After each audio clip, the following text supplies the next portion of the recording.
What is going on, guys? Welcome back to MudRunner, and in this video, we're going to be taking a look at Spun's last public release in MudRunner. So, this is going to be his two-door XJ, and this thing has a lot of really cool bits and pieces in it, a lot of really cool parts, and we're going to be going ahead and taking a look at its performance and also just seeing how it drives. Now, for the XJ fans out there, we haven't really seen a two-door XJ in MudRunner in a really long time, and we haven't had the XJ platform highlighted very much as of lately, because I know lately I've been doing a lot of like bigger trucks and a lot of, you know, kind of either big trucks or heavy duty trucks or mud trucks or maybe like the odd crawler here and there, but we haven't really seen a good XJ build in a while, and so it's really refreshing to see a good XJ build because I personally love XJs. I think they're one of the best ways to get into off-roading on a budget. And without any further ado, we're going to go ahead and test this one out and see how it does, see how it feels, and see how it drives. And by the way, I will be leaving a link in the description below to where you guys can check this rig out for yourselves.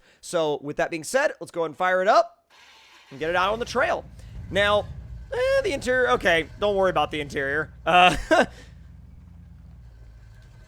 To be fair, I actually went into the interior review by accident, and it's one of those things where I'm like, you know what? Not really gonna worry about it. So, the garage gives you really just like one extra thing, and that's a spare, and the spare gives you...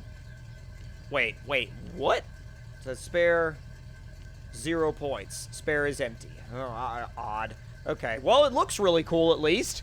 It looks really good. So, with all that being said, this is Wrench & Monkey's Roush Creek, and this is the fall variant of the map. Now, you guys may have remembered this map from a video that I recently did where I had gameplay in the background. It was a SnowRunner analysis video, and I had gameplay in the background of one of Frog's F350s towing a CJ, and I brought it through here because I wanted to just do some trail towing, and then I ended up finding a really cool rock garden and dropping the CJ off there and then having some fun there with it. And so there's really a lot of different things you can do on this map. There's a lot to explore. There's a lot to get yourself into. And honestly, so far, this thing's doing great.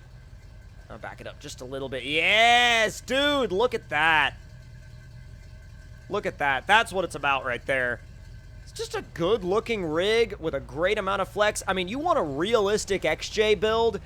Here's your realistic XJ build. I mean, it's such a well-rounded setup. It's super well-rounded, it's super realistic, and you're not really ever going to find yourself running out of things to do with it, and you're definitely never going to find yourself running out of that realism and immersion factor for sure, because the realism level is very high, the immersion factor is very high, and it's never a rig that I feel like anybody would just get tired of. I mean, like, you might not drive it for a little while and then, like, and then go back to it and pick it up later. But that's the thing, is that you'll still go back to it and pick it up later. You know what I mean? Like, it's not a rig that you'll go, I'm kind of done with it. Now, the reason why I'm just kind of, like, bouncing through here in high is because I think the rock garden is over this way, and the rock garden is really where I want to take this thing. And just because I want to see what it's like out there. And I wanted to get it around the swamp quick. So there we go. Now I'm going to go over here to the right. Wow, I'm actually surprised that it was able to kind of pick its momentum back up because I let off a lot in high. And it just wanted to, it just wanted to keep going again. It didn't want to start bucking. It didn't want to start, like, stalling out. It didn't want to do anything weird. So, I mean, I don't know. We're good to go there, I guess. I'm going to get it turned back this way. Easy. Now, I think the correct route goes over here to the right, but don't quote me on that because I could be completely and entirely wrong, but at the same time, there really isn't one correct route for this rock garden in my opinion. I mean, I usually just like to bring vehicles out here to test them because you can create your own routes too as you go along. And by creating your own routes as you go along, you'll sort of find yourself in situations that you never really thought you'd wind up in, which can always create for some interesting and fun scenarios. Let's see what we can get into up this way. Oh, here we go. Get into some proper crawling. Nice and easy, dropping it down. That is quite the angle. Look, we're like staring at the ground. Let's ease it down. Ease it down, and then start to crawl back up the other side. Oh, God. Just turn into it and see if I can maybe get it to grip up.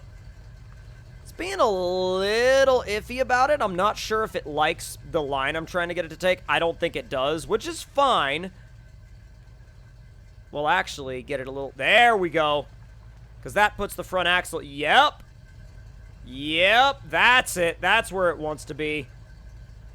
Now this, I just kind of set it up there by itself.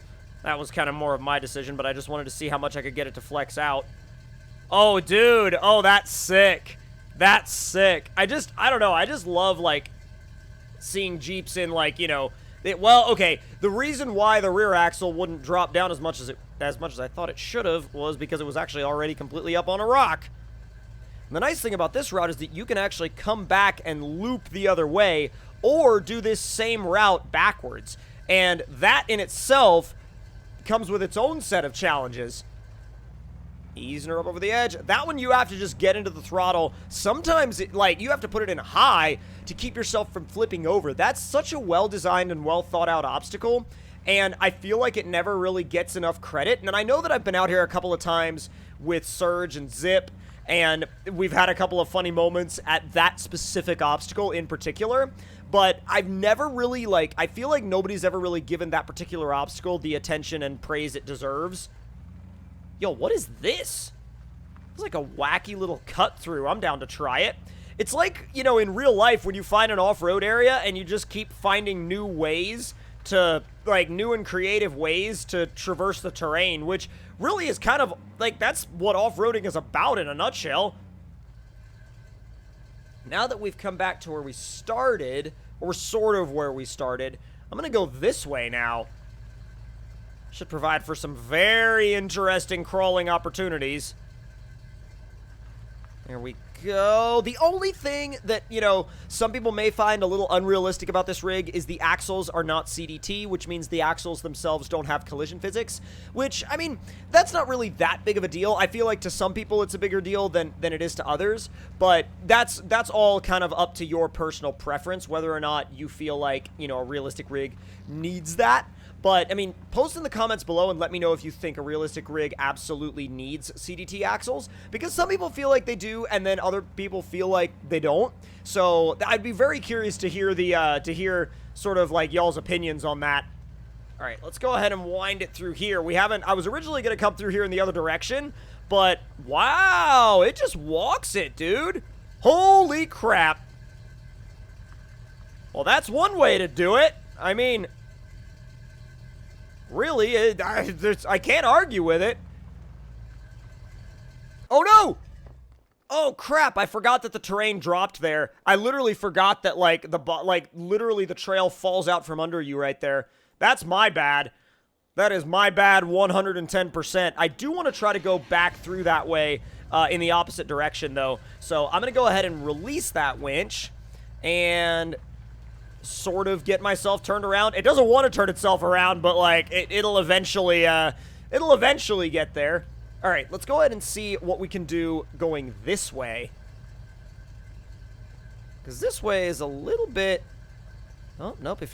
Wow, dude, if you just drive it really, really calmly and you just really feel out the grip. This is low 3 at half throttle. Feel out the grip as you wind your way through, and it'll be perfect. I mean, if you drive it in a realistic way, it will respond exactly how you want it to. I mean, it is such a well-sorted rig. It's such a well-sorted rig. I can't give this thing high enough praise in terms of realism. At least when it comes to the driving physics, for sure. Whoa! That was not realistic at all, but I think that was just more of a physics glitch in terms of MudRunner than it was the Jeep's fault. It wasn't the Jeep's fault at all. I mean, I tried to throw it in high, and I think the game really, really, really didn't like that. It was like, what the heck are you doing? This is not allowed nor encouraged. I almost said encouraged, but it was like, yeah, this is not allowed or encouraged. Go home. And it sent me home, that's for sure. I do like the fact, though, that if you want to, pop up over a hill, it'll just, you can pop it into high and it'll just go. It doesn't really have, like, a big, you know, there's not really a lot of limitations on, like, actually getting it up into high. Like, wow, like, that right there, normally I would not have expected it to actually make the gear change, but it did. Ooh, easy. Nah, it didn't want to do that. It did not want to do that. Come on. Oh, come on. Come on, come on, come on, come on, come on, come on, come on.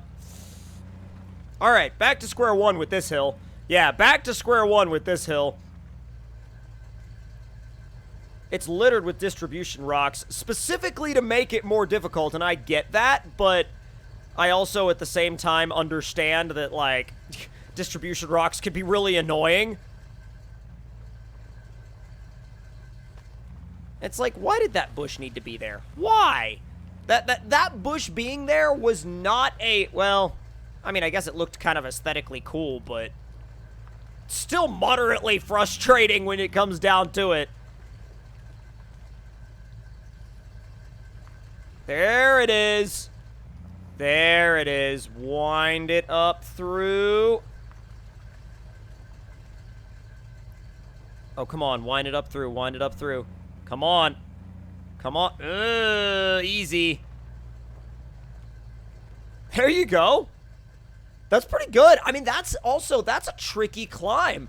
That's a really tricky climb. And I think, honestly, I think this thing deserves praise for not only getting up that hill, but, like, for the amount of realism it brings to the table in such a just, like, easily drivable package. Now, if you guys enjoyed this mod spotlight, then make sure to hit that like button. Let me know your thoughts and opinions in the comments down below. And if you're new to the channel, hit that subscribe button, click the notification bell, and I'll see you guys next time.